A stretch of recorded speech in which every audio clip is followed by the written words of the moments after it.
Tiger Yang, ditulis oleh Sang Begawan Media Dahlan Iskan, mantan Menteri Negara BUMN, dibaca dan diunduh dari cowasjb.com. Pilihan jatuh ke Hawaii. Disitulah lokasi pertemuan dua pejabat tinggi Amerika Serikat dan Tiongkok kemarin. Hawaii persis di tengah antara daratan dua negara, juara dan runner-up bidang ekonomi.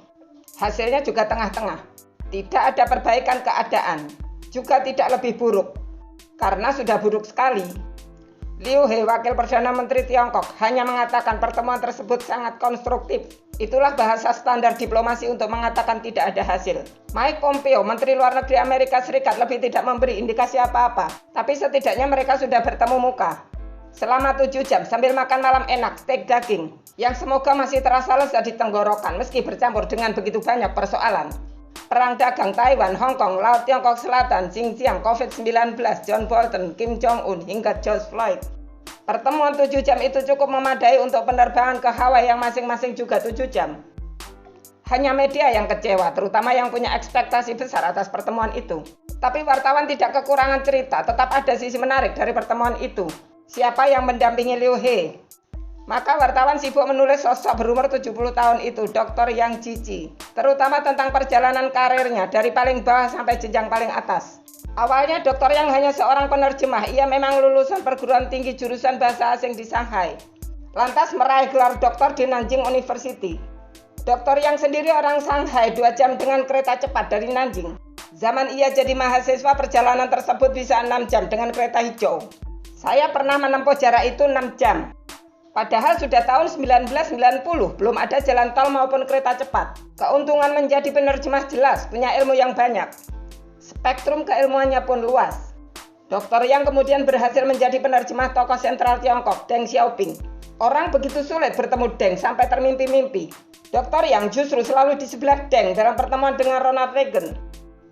Yang pun ikut keliling dunia dari satu pemimpin ke pemimpin lainnya. Ia serap semua ilmu mereka, ia ingat baik-baik isi pembicaraan mereka. Jadilah Yang kaya ilmu. Pun atasannya melihat kemampuan Yang, termasuk mampu dipercaya. Maka Yang disekolahkan ke Inggris, kedua universitas sekaligus. Mula-mula ke Bath University, lalu ke London School of Economics. Pulang dari Inggris, Yang tetap jadi penerjemah. Tapi ia segera mendapat gelar Tiger Yang. Pemberi gelarnya bukan orang sembarangan, George H.W. Bush. Yakni setelah Yang berhari-hari bersama Bush dan istri. Ketika Bush melakukan perjalanan ke provinsi paling pojok Tiongkok, Tibet. Yang jadi penerjemah di sepanjang perjalanan itu.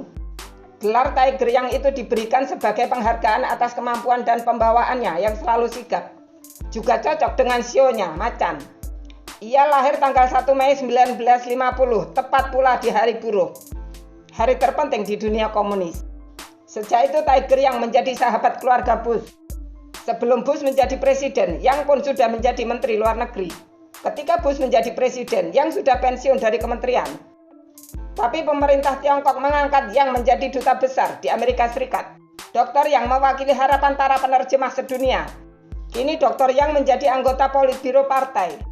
Ia lebih tahu Amerika dari siapapun di Tiongkok. Siapa tahu salah satu mahasiswa Indonesia pun punya karir melejit itu. Yakni mereka yang kini ambil jurusan bahasa asing di berbagai universitas. Saya dulu sering bertemu penerjemah Presiden SBY. Mereka memang orang pilihan. Salah satunya kemudian jadi duta besar di Amerika. Sempat pula menjadi wakil menteri luar negeri, Dino Patijalal. Di Amerika saya juga pernah bertemu seorang penerjemah. Ia ditugaskan menjadi penerjemah saya. Ketika pertama kali saya ke sana atas undangan pemerintah Amerika. Waktu itu bahasa Inggris saya amat sangat luar biasa parah. Belum bisa membedakan pengucapan hari Selasa dan Kamis. Apalagi membedakan jelek dan tempat tidur. Sekarang mendingan, tinggal parahnya saja. Penerjemah itu ternyata pernah mendampingi Ibu Tien Soeharto. Saat beliau ke acara terpisah, Pak Harto menghadiri rapat. Ibu Tien ke salah satu perusahaan Amerika Serikat yang berinvestasi di Indonesia. Saya pernah punya pengalaman unik, ujarnya sekian tahun kemudian. Ketika tuan rumah mengucapkan kata-kata yang bisa membuat Ibu Tien tersinggung. Tidak saya terjemahkan apa adanya, katanya. Itulah memang salah satu tugas penerjemah kenegaraan. Harus punya kemampuan diplomasi seperti itu. Ternyata Ibu Tien membisiki saya. Beliau mengatakan, tidak begitu, kata penerjemah itu. sambil tertawa. Ternyata Ibu Tin mengerti bahasa Inggris, tambahnya. Pak Harto memang tidak pernah berpidato dalam bahasa Inggris di luar negeri. Akibatnya banyak yang mengira beliau hanya bisa bahasa Indonesia. Itu sangat kontras dengan presiden sebelumnya, Bung Karno, yang pidato bahasa asingnya mengagumkan dunia. Beda presiden tentu boleh beda gaya.